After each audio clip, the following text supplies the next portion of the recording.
We're taking care of the young ones this morning. Now let's talk about nutrition. Ewan is going to sit down with Meg Fora, where we talk about how parents can ensure that their children get the right types and amount of nutrition in their diets.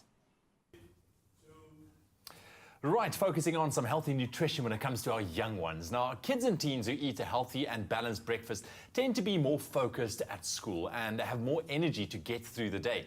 Now, Jungle Crunch-A-Lots is a perfect breakfast solution and is so delicious that even picky eaters will give it a go. Now, Crunch-A-Lots is high in energy, it's high in fiber and high in 9 vitamins, all the right things to give them a healthy head start to their day. Now, when it comes to your kids' daily nutritional needs, many parents are at a loss. It's no secret.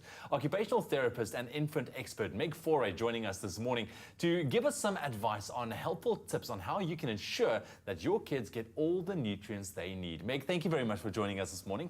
Lovely to see you again.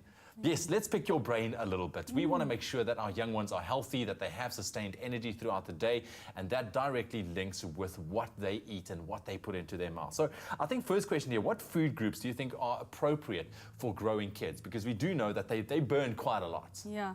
Well, first of all, the most important thing is we don't want to exclude any food groups. So all the food groups need to be part of a balanced diet for our little ones. So that includes fruit and vegetables, which gives us vitamins and minerals. It includes good, healthy fats. And a lot of people try to avoid fats in diet, and we definitely don't do that with children. They need the energy. Yes. In addition to that, there's certain fats that are absolutely essential for brain development, like omega-3s, and those are found in things like fatty fish, like salmon. So don't avoid the fats, give them healthy nuts and fish. And then also healthy carbohydrates. We don't cut out carbs with little ones either. We want to have carbs that look like they've come out the earth, so they look natural, because those are what give them wonderful energy. So things like unprocessed grains, potatoes, sweet potatoes, all absolutely fabulous in terms of carbs. We would want to try and avoid processed sweet sugars, and that would be important for little ones. And then also dairy and meat and protein, obviously. So really, don't exclude any food groups with little ones. So how can moms and dads out there go about making sure that their meals are nutritionally balanced? That's a tough one, I think, for a lot of parents to kind of get to, because of the busy lifestyles that we lead. You know, we tend to lean towards the quicker options sometimes. Yeah. So it's very important that we do give them homemade food, preferably, because when you make your food at home, you know exactly what's in it. There can be nothing hidden. So try to avoid the convenience food, and particularly fast foods. If you do need to go for a convenience meal, because let's admit, we all have to have a convenience meal once in a while, make sure you read the label and just check what's in it, and that there's not too many sugars and kind of fillers and starches in there that are just fillers. So go for really healthy foods. And a way to do it is, first of all, to model eating veggies ourselves. So try and be a veggie lover yourself. Lead by example. Exactly, lead by example. And then also make those veggies taste good. Like a really nice way to do broccoli is to steam it a little bit and then to flash fry it in some coconut oil with a little bit of herb amara salt or something to flavor it up.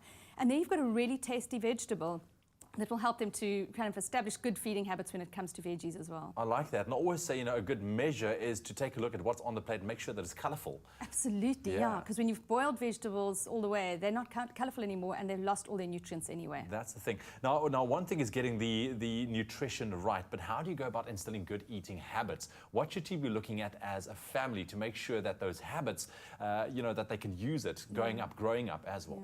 So it's very important that we model good eating habits. So many of us busy parents don't eat breakfast, for instance, because we're on the run, we want to get out the house. That's not modeling good eating habits. Breakfast is an important meal of the day, so make sure you have it in front of your children so that they know that everybody's eating it. Secondly, eat as a family. I mean, the best way to instill healthy eating habits is for children to see us eat and to see us enjoy our food and to eat a healthy, varied diet. And then also instill healthy eating habits by making sure that you're prepared for the week ahead. You know, do your shop on a Sunday if possible. Cook up a couple of meals that are going to be tasty, that are going to cover the bases. And in that way, you start to instill really healthy eating habits in your little one as they enjoy their meals with you. Absolutely. We've also now recently introduced in our family, you know, dinner time, especially because I'm not there for breakfast, naturally, out here. But to move away, you know, from them sitting in front of the TV and watching a cartoon while eating, to everyone sitting around the table. And that's pretty much what we said is now important. Exactly. And in fact, we started that with our kids very young. From 18 months old, we did one dinner a week with us all sitting together. And it was very sweet because my little boy would, at 18 months, say, "How was your day, Daddy?" And it was kind of, it was amazing that we could see that there was a social aspect to mealtime as well. And to this day, we all eat together as a family every single night of the week. It's very important. It's supposed to be a social thing. It's supposed to be a conversation starter to find out. It is, for sure. And also with your fussy eaters, they prefer to actually eat when they're distracted, which is why your little ones like the TV. Yeah. And family dinner time's a good distraction because you're not focused on shoveling the food in, you're focused on the social aspect, and so they start to eat much more healthily. So if you've got a fussy eater, a social mealtime is a very good way to get around it. Perfect. Meg, thank you very much. Really appreciate the advice. And there you have it. It seems that eating problems emerge due to unhealthy convenience meals, lack of family meal times, and the level of sugar found in most foods today. So by taking control of your kids' meal times, cooking from scratch, and avoiding the sugar rush, you'll be able to give your little ones all the nutrients they need for their busy days. South Africa's original oat champion now has a range of nutritious, delicious muesli. New Jungle Muesli, available in an exciting variety of flavors.